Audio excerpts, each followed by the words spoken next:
আজকের প্রথম রান্নায় এনেছি মুখী কচু আর রুই মাছ। সাধারণ একটি পরিবারের খুশির সময়। মাছগুলো ভালোভাবে ভেজে নিলাম যেন প্রতিটা টুকরো সুস্বাদু হয়। পেঁয়াজ ভেজে মশলা কষিয়ে নিচ্ছি। ঘরের রান্নার গন্ধে মুখে জল এসে যায়। কচু দিয়ে ভালোভাবে কষিয়ে নিয়েছি। কচু হজমে সাহায্য করে আর রুই মাছ আমাদের দেহে প্রোটিন ও ওমেগা-3 দেয়। শেষে ধনেপাতা আর কাঁচামরিচ দিয়েছি। সংসারের ছোট ছোট খুশি আর সুস্থ খাবার, এই হলো আমাদের প্রতিদিনের গল্প। রান্নার মাঝে একটু হালকা ফল খেয়ে নিলাম, মনের স্বস্তি আর শরীরের শক্তির জন্য। এক টুকরা ফল প্রতিদিনকে করে দেয় সুন্দর। এখন আবার রান্নায় মন দিতে প্রস্তুত। আলু দিয়ে মুরগির মাংস রান্না করব। মুরগির মাংস আমাদের শরীরের জন্য সত্যিই উপকারী। প্রোটিনে ভরপুর, যা মাংসপেশি গঠনে সাহায্য করে।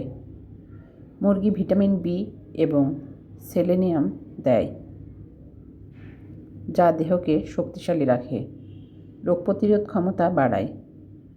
আলু যোগ করলে আরও পুষ্টিকর হয়। সপ্তাহে 3 থেকে 4 বার মুরগির মাংস খাওয়া স্বাভাবিকভাবে সুস্থ থাকার জন্য ভালো। অতিরিক্ত হলে হজমের সমস্যা হতে পারে। আজকের খাবারে ভাত আর রুই মাছের তরকারি। খুব সাধারণ, কিন্তু খেতে ছিল অসাধারণ।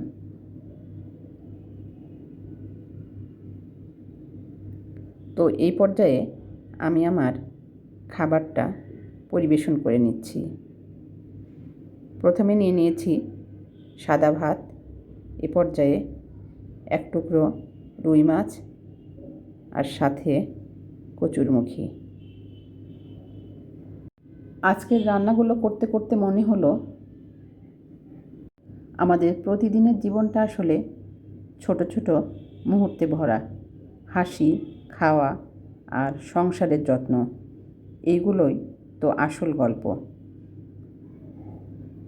এ পর্যায়ে রাত্রের একটা রান্না শেয়ার করছি। সব কিছু নিখুঁত না হলেও পরিবারের সাথে ভাগ করা গরম ভাত আর তরকারি হাজার রকম সুখের চেয়েও বড়।